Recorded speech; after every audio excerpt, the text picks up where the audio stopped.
त्यांनी कायदा व सुव्यवस्था जी महाराष्ट्राची आहे त्याच्यावर लघवी केल्यासारखं आपल्याला त्या ठिकाणी म्हणावं लागेल। एक धाडसी निर्णय घ्यावा असं तुम्हाला वाटत नसेल तर तुम्हाला मन आहे का असा प्रश्न त्या ठिकाणी लोकांना पडलेला आहे। देवेंद्र फडणवीस साहेबांना मला विनंती करायची की तुमची मैत्री नाही तर जे काही तुमचे संबंध असतील ते कचऱ्यात टाका। पण थोरले मुंडे साहेब आज असले असते तर तिथं धनंजय मुंडेला चापकाली मारलं असतं। हे अख्ख्या महाराष्ट्राने बघितले, ते आम्ही सुद्धा बघितले। बघत असताना डोळ्यात पाणी आणि मस्तकात आग हे प्रत्येक व्यक्तीच्या डोक्यात आग गेल्याशिवाय राहणार नाही। अख्खा महाराष्ट्र स्तब्ध झाला। त्यातले फोटो जर आपण बघितले तर कपडे काढतानाचे फोटो आपण बघितलेले आहेत। छातीवर पाय ठेवून सेल्फी काढताना ते सुद्धा हसत हसत फोटो बघितलेले आहेत। त्याच्याच बरोबर माफ करा हा शब्द योग्य नाही,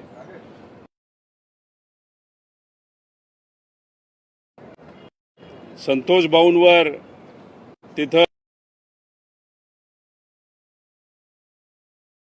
गुंड प्रवृत्तीचे लोक होते।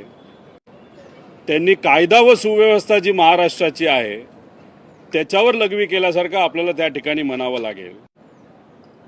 खरं तर हा रिपोर्ट नाही तर हे फोटो काल आपल्याकडे आले, पण हे 2 महिन्यापूर्वीच देवेंद्र फडणवीस साहेबांकडे सुद्धा आले असावेत, दादांकडे सुद्धा आले असावेत। मग 2 महिन्यापूर्वी हे फोटो तुमच्याकडे असताना सुद्धा तुमचं मन त्या ठिकाणी सगळ्या गोष्टी बघितल्यानंतर कुठेतरी एक निर्णय घ्यावा, एक धाडसी निर्णय घ्यावा असं तुम्हाला वाटत नसेल तर तुम्हाला मन आहे का असा प्रश्न त्या ठिकाणी लोकांना पडलेला आहे। खरं तर देवेंद्र फडणवीस साहेबांना मला विनंती करायची की तुमची मैत्री नाही तर जे काही तुमचे संबंध असतील ते कचऱ्यात टाका। पण आजच्या आज धनंजय मुंडेचा राजीनामा त्या ठिकाणी सरकारने घेतलाच पाहिजे। कारण कराड हा जो माणूस आहे, हा जो राक्षसीय प्रवृत्तीचा माणूस आहे, तो धनंजय मुंडेचा एकदम खास हे अख्ख्या जगाला तिथं माहिती आहे। आणि मग 2 महिने हे फोटो येऊन तुम्ही 2 महिने ज्या पद्धतीने वागत आहात तेव्हा अप्रत्यक्षपणे तुम्ही कराडची सरकार म्हणून पाठराखण करत आहात आणि धनंजय मुंडेची सुद्धा पाठराखण करत आहात असं आमच्या सगळ्यांचं मत आहे। अजितदादांना मला सांगायचंय, एक नागरिक म्हणून, एक पुतण्या म्हणून दादांकडे आम्ही सर्वजण बघत असताना तिथं प्रशासनावर चांगला कंट्रोल असणारा नेता आणि कधीतरी योग्य निर्णय घेण्यासाठी काही झालं तरी निर्णय घेण्याची धमक ही दादांमध्ये आहे। त्यामुळे दादांनी आज अधिवेशन सुरू होण्याच्या आधी धनंजय मुंडेचा राजीनामा त्या ठिकाणी घेतला पाहिजे। मी खरं तर पंकजा ताईंना सुद्धा इथं विनंती करणार आहे, पोडियमवर या, लोकांसमोर या। तुमचे भाऊ असू, तुम्हाला इलेक्शनला धनंजय मुंडेंनी मदत केली नाही केली हा विषय बाजूला ठेवा, पण थोरले मुंडे साहेब आज असले असते तर तिथं धनंजय मुंडेला चापकाली मारलं असतं, पण तिथं त्याला राजीनामा घ्यायलाच लावला असता। त्यामुळे आज सरकारने धनंजय मुंडेचा राजीनामा घेतला नाही तर आम्ही अधिवेशन चालवून देणार नाही, हे आमच्या सगळ्यांचं त्या ठिकाणी मत आहे, हे अख्ख्या महाराष्ट्राचं। त्यामुळे ही राक्षसी प्रवृत्ती या महाराष्ट्रामध्ये पद्धतीने वाढत, त्याला खऱ्या अर्थाने काढून टाकायची असेल तर आजच्या आज निर्णय सरकारच्या माध्यमातून घेतला गेला पाहिजे। आणि तो घेतला गेला नाही तर महाराष्ट्रातला प्रत्येक व्यक्ती या सरकारला माफ करणार नाही। आणि काही लोक मुद्दामून याला जातीय रंग देत आहेत।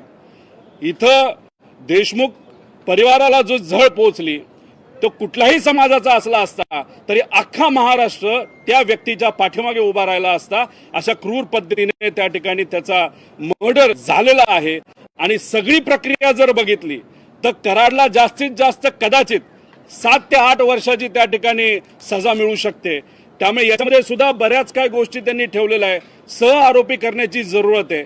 त्यामुळे ह्या सगळ्या गोष्टींकडे लक्ष देऊन हे सगळे लोकांना फाशी मिळाली पाहिजे असं आमच्या सगळ्यांचं ठाम मत आहे। पण निर्णय आजच घ्यायचा। काल रात्री तुमची काय चर्चा झाली माहित नाही, पण अधिवेशनामध्ये आल्या आल्या अधिवेशन सुरू होण्यापूर्वी तो निर्णय झालाच पाहिजे असं आमच्या सगळ्यांची मागणी आहे। फडणवीस आधीपासूनच आग्रही होते, मात्र मुंडे राजीनामा द्यायला तयार नव्हते अशी पण आता माहिती समोर येते। मग तुम्ही मुख्यमंत्री आहात तर मुख्यमंत्री होण्याचं काय भजात आहे का तुम्ही?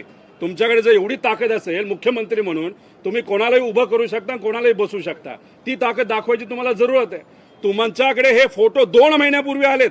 हे काल बघितल्यानंतर आम्हाला झोपा लागल्या नाहीत, महाराष्ट्राला झोपा लागल्या नाहीत. तुम्हाला मात्र 2 महिने झोपा लागतात. परवा तुम्ही पत्रकार परिषद घेता, एकमेकाची चेष्टा करता. म्हणजे हे फोटो तुमच्याकडे असताना सुद्धा तुमचं मन कुठं तुम्हाला बोललं नाही की अरे माणुसकी जपली पाहिजे. तुम्ही मैत्री जपताय, तुम्ही सरकार जपताय, तुम्ही पार्टी जपताय, राजकारण जपताय, पण माणुसकी जपणं तुम्हाला जमलं नसेल म्हणजे खरंच त्यांचे पाय धरले पाहिजे असं आपल्याला म्हणावं लागेल. पण हे जे काय आहे ते कुठंतरी तुमच्याकडे मुख्यमंत्री म्हणून आणि ज्या पक्षाचे अजितदादा हे प्रमुख आहेत त्या पक्षाचा हा आमदार आहे आणि त्यांना त्या ठिकाणी पद आहे. ते पद अजितदादा सुद्धा काढू शकतात आणि तिथं देवेंद्र फडणवीस सुद्धा काढू शकतात असं आमचं प्रामाणिक मत आहे. धनंजय मुंडे अडकू शकतात का राजीनाम्यानंतर? 100% तुम्ही खोलात जाऊन जर चर्चा केली, फोन नंबर चेक केले, कोणाला कधी फोन झाला होता, पोलिसांना कुणी कुणी फोन केले होते, कशा पद्धतीने पाठराखण कोणाकोणाची कुठं कुठं झाली होती, याचं सगळं जर तुम्ही काढलं तर तुम्हाला नक्कीच कळू शकेल की ह्याच्यामध्ये कदाचित आम्ही डायरेक्ट बोलू शकणार नाही पण असू शकतात. पण जर मंत्रीच तो व्यक्ती असेल तर कुठला पोलीस अधिकारी त्या ठिकाणी काम करणार आहे? म्हणजे तिथं देशमुख परिवारातला जो आपलं धनंजय देशमुख आहे ते बोलताना काय बोलले की जर पोलीस नसते तर माझा भाऊ जगला असता. म्हणजे त्याचा अर्थ पोलीस प्रशासनामुळेच माझा भाऊ मारला गेला असं कुठेतरी त्यांचं त्या ठिकाणी मत आहे. म्हणजे हे जर पोलीस प्रशासनाच्या बाबतीत हे लोक बोलायला लागले म्हणजे खरंच हे फार दुर्दैवी आणि धोक्याची घंटा ही आज त्या ठिकाणी आहे असं आमच्या सगळ्यांचं मत आहे. नवादा कंपनीचं खंडणी प्रकरण आणि हे हत्या प्रकरण एकच असं सीआयडीने नोंदवलेलं आहे. त्यामुळे ही खंडणी जी आहे ती निवडणुकीकरता मागितली गेलेली होती असा आव्हाडांचा आरोप आहे. त्यामुळे ही निवडणूक जी आहे ती धनंजय मुंडेंची होती. त्यामुळे धनंजय मुंडे या सगळ्या हत्यामध्ये सहआरोपी होतील का?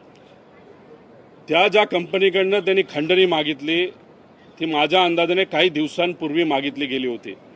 खंडणीचा गुन्हा दाखल झाला पण त्या कराडवर कुठेही ऍक्शन झाली नाही. कराडवर ऍक्शन झाली असती तर आज संतोष देशमुख जिवंत असले असते. पण त्यावेळेस मंत्र्याचा मित्र का भाऊ का काही बोला पण सगळे व्यवहार हा त्या ठिकाणी तिथं कराडच बघायचा हे मी आधी सुद्धा बोललो होतो. जेव्हा गीतेवर त्या ठिकाणी कारवाई झाली होती तेव्हा सुद्धा सांगितलं होतं मास्टर माइंड हा कराड आहे. मुंडेंचा जो त्या मर्डर झाला होता त्या भागामध्ये तेव्हा सुद्धा मास्टर माइंड हाच होता आणि आता सुद्धा मास्टर माइंड आहे. त्यामुळे त्यावेळेस पोलिसांनी कारवाई केली असती तर संतोष देशमुख जिवंत असले असते. पण पोलीस शांत बसले, पोलीस सुद्धा याच्यामध्ये इन्व्हॉल्ड आहेत आणि आज जर मंत्रीच तिथं असेल तर पोलीस नाही तर तिथं जी काय इन्व्हेस्टिगेशन एजन्सी आहेत तर या व्यक्तीकडे म्हणजे या मोठ्या राजकीय व्यक्तीकडे दुर्लक्ष करू शकतील. त्यामुळे यांना पाय उतार व्हायला लागेल आणि पारदर्शक पद्धतीने तिथं पोलीस असू सीआयडी असू नाही तर ज्युडिशियल एन्क्वायरी जी सुरू आहे यांनी पारदर्शक पद्धतीने एन्क्वायरी करण्याची जरूरत आहे. रोहितदादा, आज संपूर्ण बीडमध्ये संप पुकारण्यात आलेला आहे, कडकडीत बंद ठेवण्यात आलेला आहे आणि त्यासोबतच जर फाशी झाली नाही तर हत्येचा बदला तशाच पद्धतीने घेतला जाईल अशी सुद्धा चेतावणी दिली जाते.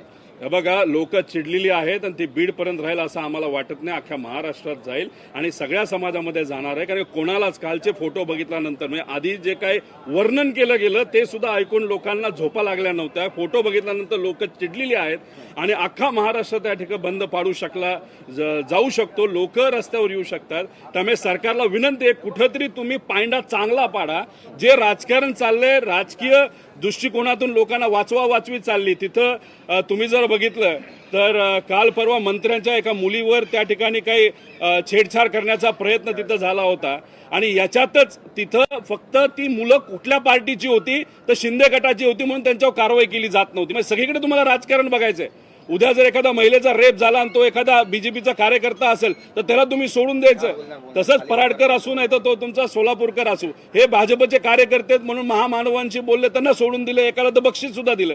ते हे जे काय राजकारण या गोष्टीत सुरू आहे त्याली कायदा व सुव्यवस्था आज अडचणीत येत चाललेली आहे आणि हे जे गुंड प्रवृत्तीचे लोक आहेत त्यांच्या डोक्यामध्ये मस्ती गेली. सरकार हे त्यांचं आलंय असं त्यांना वाटतं म्हणून कसंही वागलं तरी चालतंय. छातीवर पाय ठेवा नाही तर कोणाच्या चेहऱ्यावर त्या तिथे तुम्ही वेगळं काहीतरी करा आणि नुसते फोटो सेल्फी पाडलं तर आमचं कुणी काय केस सुद्धा धरू शकत नाही अशी भूमिका आणि भावना ही या गुंड प्रवृत्तीच्या लोकांची झालेली आहे. त्यामुळे कारवाई झालीच पाहिजे. पण हा जो कराड आहे तो मुखिया होता, घुलेला मुखिया दाखवला आहे, कराड हा मुखिया होता. हे करून तिथं फाशीची शिक्षा सुद्धा त्या व्यक्तीला झाली पाहिजे आणि हे जे नेते या व्यक्तीला जे वाचवण्याचा प्रयत्न करतात त्यांनी राजनामा द्यायची जरूरत आहे. परंतु पहिल्या दिवशीपासून असं म्हटलं जात आहे की धनंजय मुंडे यांची त्या खुनात थेट इन्व्हॉल्वमेंट नाहीये, मग त्यांचा राजीनामा का घेतला जावा?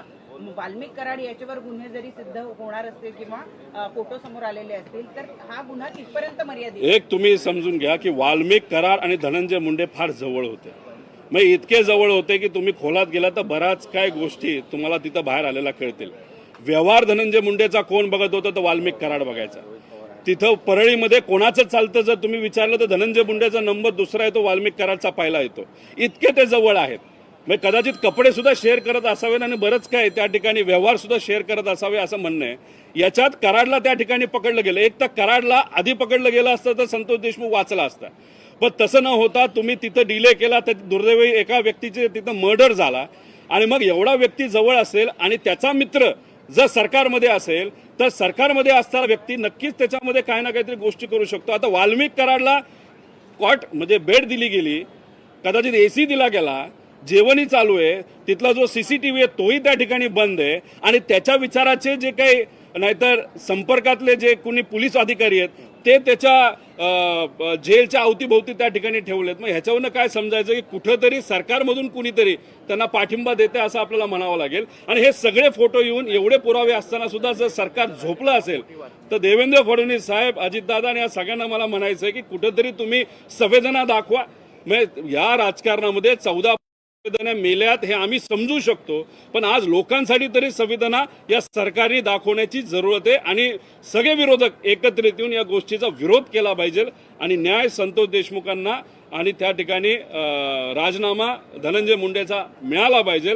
आज थोरले मुंडे साहेब असले असते त्यांनी सुद्धा हेच केलं असतं.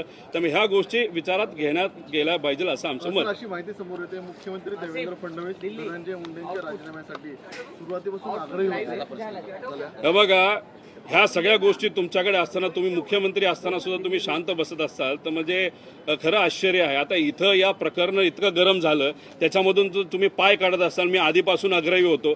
तुम्ही आधीपासून आग्रही होता. तुम्ही तिथं शिंदे चे जे काही नेते आहेत नाही तर त्यांचे जे विभाग आहेत त्याच्यावर तुम्ही कारवाई करता, त्याच्यावर तुम्ही स्थगिती करता, तिथं तुम्ही कुरघोड्या करता आणि इथं मात्र तुम्ही म्हणता की मी आधीपासून आग्रही होतो पण तिथं धनंजय मुंडेच तिथं राजीनामा देत नव्हते. म्हणजे हे आश्चर्याची गोष्ट आहे. एखाद्या व्यक्तीला नैतिकता नसेलच तर नेता म्हणून तुम्ही नैतिकता शिकवण्याची आणि अख्ख्या जगाला नैतिकता काय हे दाखवण्याची जरूरत ही नेत्याची असते. पण या दोन्ही नेत्यांनी जर दाखवलं नसेल तर मग आश्चर्याची गोष्ट आहे. त्यामुळे आज चान्स आहे, आजच्या आज राजीनामा हा धनंजय मुंडेचा घेतलाच पाहिजे असं आमच्या सगळ्यांचं मत आहे. लवकर